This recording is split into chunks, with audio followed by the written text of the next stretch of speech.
दोस्तों facts channel में आपका खैर मकदम है। अगर आप इस चैनल पर पहली बार आ रहे हो तो चैनल को सब्सक्राइब करना न भूलिएगा, क्योंकि यहाँ पे हमेशा आपको अच्छा और यूनिक कंटेंट मिलता है। चलो शुरू करते हैं आज का वीडियो। फैक्ट नंबर 7, आप लोगों ने इस फ्लैग को देखा होगा। दोस्तों ये ओलंपिक गेम्स का फ्लैग है। इस फ्लैग में आप 5 इंटरलॉकिंग रिंग्स देखते हो। इन रिंग्स के मुख्तलिफ कलर्स है।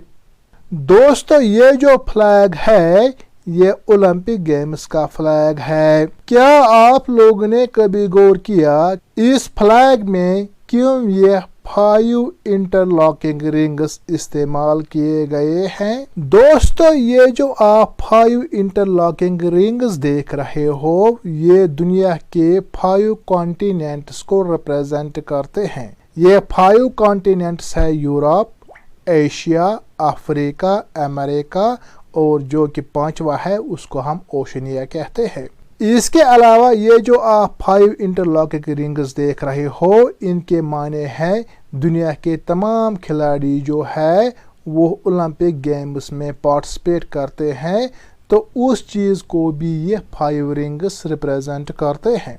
दोस्तों इस फ्लैग को तैयार किया है पीरी डी कोबर्टिन ने। ये जो कोबर्टिन है ये इंटरनेशनल ओलंपिक कमेटी का दूसरा प्रेसिडेंट है। इसको हम father of modern Olympic games कहते हैं। एक्चुअली ये जो ओलंपिक गेम्स का फ्लैग है इसमें 6 कलर्स इस्तेमाल किए गए हैं। एक है ब्लू, दूसरा है येलो, तीसरा है ब्लैक, ग्रीन और जबकि 5वां है रेड कलर। और जो छठा कलर इसमें इस्तेमाल किया गया है वो है वाइट, जो कि फ्लैग का बैकग्राउंड है। दोस्तों ये जो आप फ्लैग में 6 कलर्स देख रहे हो ये दुनिया के तमाम फ्लैग्स में मौजूद है।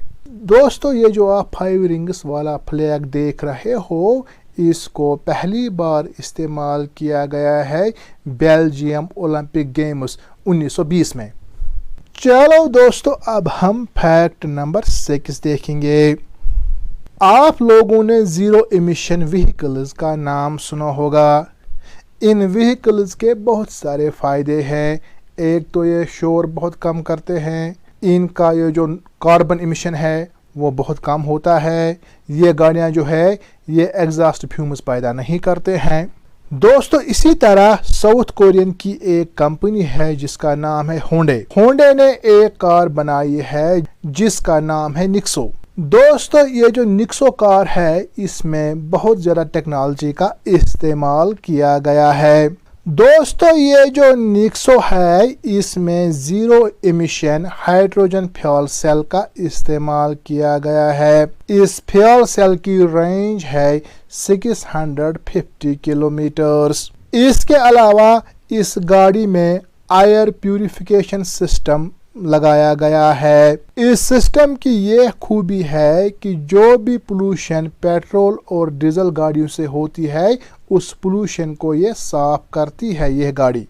इसके अलावा इस गाड़ी में हैवी ड्यूटी फिल्टर सिस्टम लगाया गया है। इस सिस्टम की ये खूबी है कि यह तकरीबन 99.9% PM2.5 फाइन पार्टिकुलेट मैटर जो है जो हवा में मौजूद होता है उसको भी ये साफ करता है। ये हैवी ड्यूटी फिल्टर सिस्टम। दोस्तों ये जो निक्सो गाड़ी है ये 3 स्टेप्स में काम करती है। पहला स्टेप ये है कि यह तकरीबन 97% जो डर्टी पार्टिकल्स हवा में मौजूद है इनको साफ करती है एयर फिल्टर सिस्टम से। इसी तरह इसमें ह्यूमिडिफायर लगाया गया है जो बाकी पार्टिकल्स को एब्जॉर्ब करता है। इसी तरह इस गाड़ी में और एक सिस्टम लगाया गया है जिसको हम कार्बन फिल्टर सिस्टम कहते हैं। यह सिस्टम जो है ये अल्ट्रा फाइन पार्टिकल्स को रिमूव करता है हवा में। इस तरह हम यह कहेंगे कि ये जो निक्सो गाड़ी है ये तकरीबन 99.9% हवा को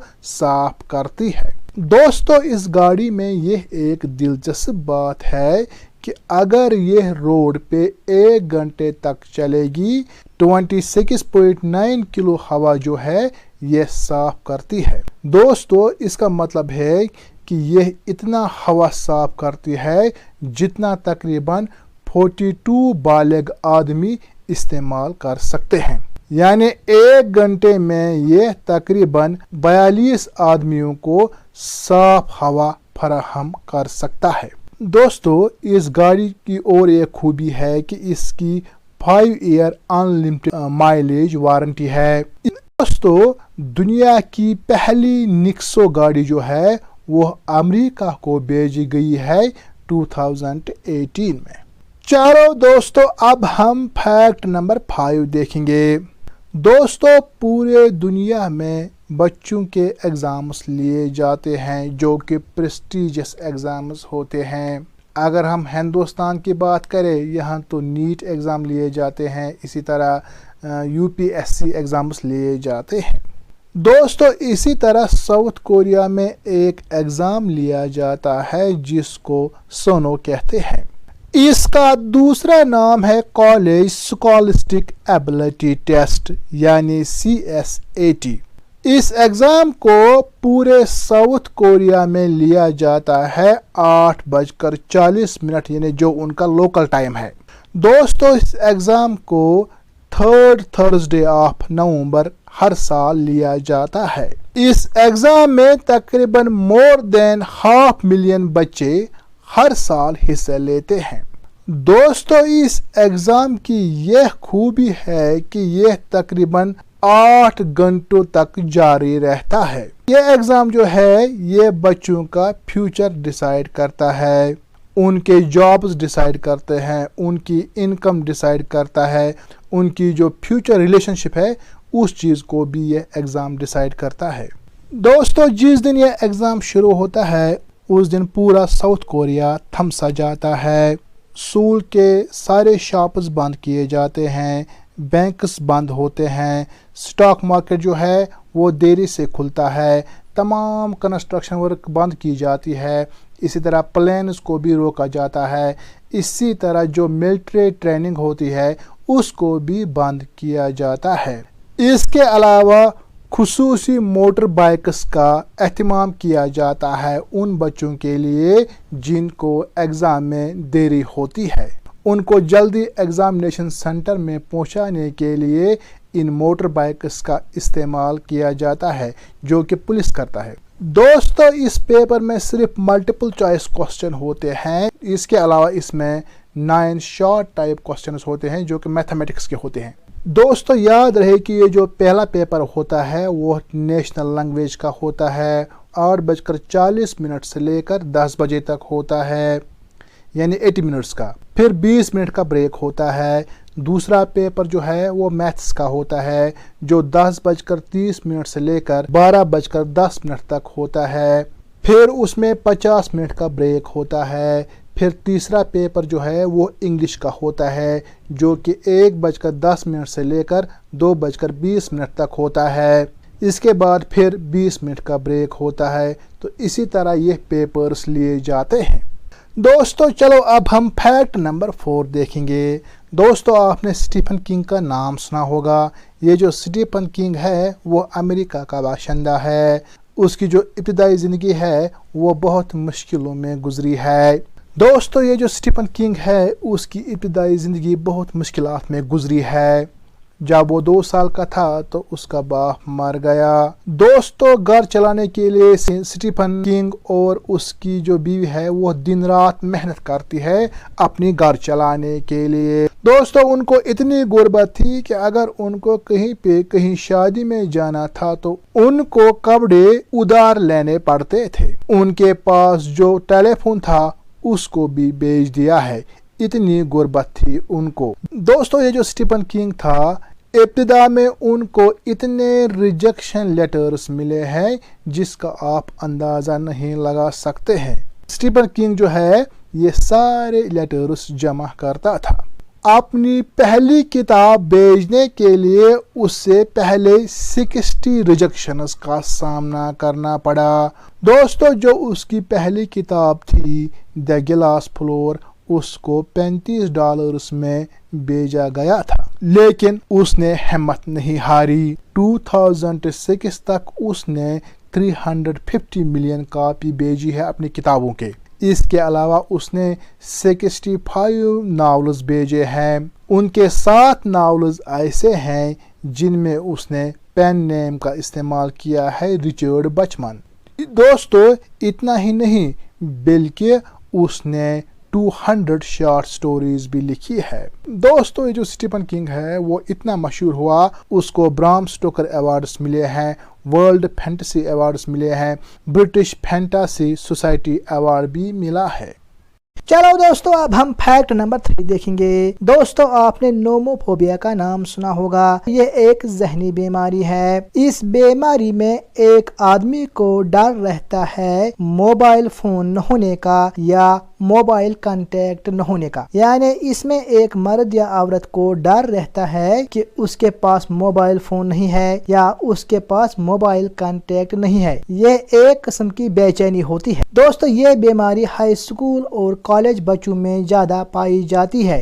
दोस्तों बालिग बच्चों में यह नोमोफोबिया इतना बढ़ गया है वो मोबाइल फोन को ज्यादा तरजीह देते हैं अपनी पिंकी फिंगर से। दोस्तों नोमोफोबिया बढ़ने का एक अहम वजह यह है कि आजकल लोग टेक्स्ट और ट्वीट्स को ज्यादा तरजीह देते हैं बनस्बत बात करने से। यानी आजकल लोग बातें कम करते हैं जबकि टेक्स्ट और ट्वीट्स ज्यादा करते हैं। इसीलिए नोमोफोबिया मरीजों की तादाद बढ़ती जा रही है। तहकीक से ये पता चला कि ये जो नोमोफोबिया है ये इंडस्ट्रियल नेशंस में ज़्यादा होता है। कुछ लोगों का मानना है कि ये जो नोमोफोबिया है इसका एक्चुअल माना है नो मोबाइल फोन फोबिया।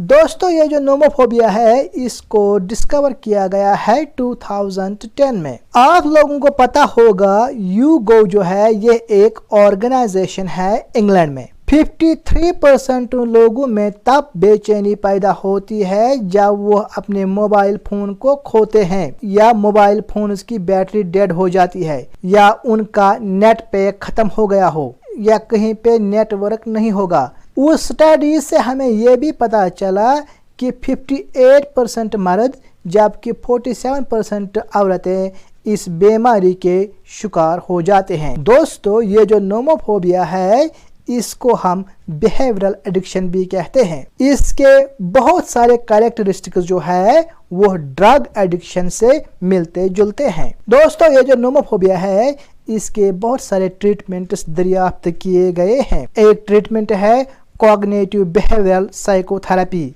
दूसरा ट्रीटमेंट है EMDR। इसके अलावा बहुत सारे मेडिसिन बाजार में मौजूद है जो हम लोग नोमोफोबिया ट्रीटमेंट के लिए इस्तेमाल कर सकते हैं। चलो अब हम फैक्ट नंबर 2 देखेंगे। दोस्तों आपने लाइगर टर्म का नाम सुना होगा। दोस्तों ये जो लाइगर है ये एक बच्चा है मेल लाइन का और फीमेल टाइगर का। हम मेल लाइन की मीटिंग फीमेल टाइगर से करते हैं और फिर जो ऑफस्प्रिंग पैदा होता है उसको हम लाइगर कहते हैं। दोस्तों ये जो लाइगर है ये जू ब्रीड हाइब्रिड है। तो ये जो लाइगर है इसके अंदर दोनों पेरेंट्स के फीचर्स पाए जाते हैं, लेकिन याद रहे कि ये जो लाइगर है ये दोनों पेरेंट से बड़ा होता है। या हम ये कहें कि ये जो लाइगर है ये कैट्स में से सबसे बड़ा कैट माना जाता है। दोस्तों ये जो लाइगर्स है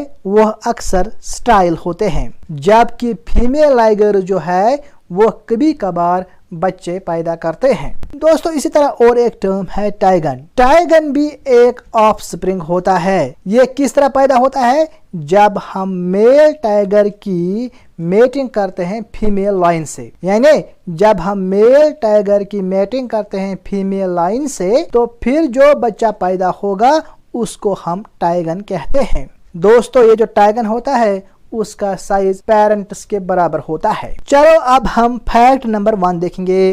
दोस्तों अक्सर वुमेन जो है जब वो 9 मंथ्स प्रेगनेंसी पूरा करते हैं तो फिर वो बहुत खुश हो जाते हैं जब नया बच्चा दुनिया में आता है। दोस्तों क्या आपने बिला हंटर का नाम सुना है? दोस्तों ये जो बिला हंटर है इसके पास लॉन्गेस्ट प्रेगनेंसी का रिकॉर्ड है। बिला हंटर जो है वो एक 25 साल लड़की है जो लॉस एंजल्स में रहती थी। दोस्तों आपको पता होगा कि जो एवरेज प्रेगनेंसी है वो है 280 डेज। जो बिला हंटर इसकी प्रेगनेंसी थी 375 डेज, यानी 375 डेज के बाद उसने बच्चे को जन्म दिया। वो एक लड़की थी, उस लड़की का नाम था पेन्नी डायना। दोस्तों याद रहे ये जो पेन्नी डायना थी वो 21 फरवरी 1945 में पैदा हुई। उस वक्त उसका वेट था 3.14 kg। और याद रहे कि ये जो पेन्नी डायना थी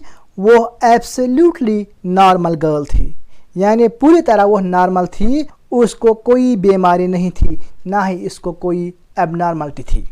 और हम ये कहें कि ये जो पेन्नी डायना थी वो 1 साल और 10 दिन के बाद पैदा हुई। दोस्तों अगर हम 2016 की बात करें तो चाइना में एक औरत थी जिसका नाम था विंगशी। उसने भी यह दावा किया था कि वो प्रेग्नेंट है 17 महीने, लेकिन उसके लिए वो मेडिकल प्रूफ नहीं ला सकी, या हम ये कहें कि उसने अल्ट्रासाउंड प्रूफ लाने से इनकार कर दिया। कुछ साइंटिस्ट्स का मानना था कि उसको प्लेसेंटा प्रीविया हो सकता है, यानी अंडर डेवलप्ड प्लेसेंटा हो सकता है, लेकिन उसके लिए भी वो मेडिकल प्रूफ नहीं ला सकी। दोस्तों आपको ज़हन नशीन करे कि ये जो ओपोसम मैमल है उसका जेस्टेशन पीरियड है 13 डेज, जबकि जो एलिफेंट्स है उसका जेस्टेशन पीरियड या जो प्रेगनेंसी है वो है 640 डेज, यानी 22 मंथ्स। दोस्तों ये जो फीमेल एलिफेंट है इसके बारे में ये एक दिलचस्प बात है कि ये अपने पूरे ज़िंदगी में 4 बच्चों से ज़्यादा बच्चे पैदा नहीं कर सकते हैं, यानी ये अपने पूरे ज़िंदगी में ज़्यादा से ज़्यादा 4 ही बच्चे पैदा कर सकते हैं। दोस्तों ये थे कुछ फैक्ट्स जो मैंने आपके साथ शेयर किए हैं। अगर आपको आज का वीडियो पसंद आया तो फिर लाइक, शेयर और इस चैनल को ज़रूर सब्सक्राइब कीजिएगा, ताकि जो भी आने वाले वीडियोस होंगे उनकी नोटिफिकेशन आपको सबसे पहले मिल सके। Thank you for watching.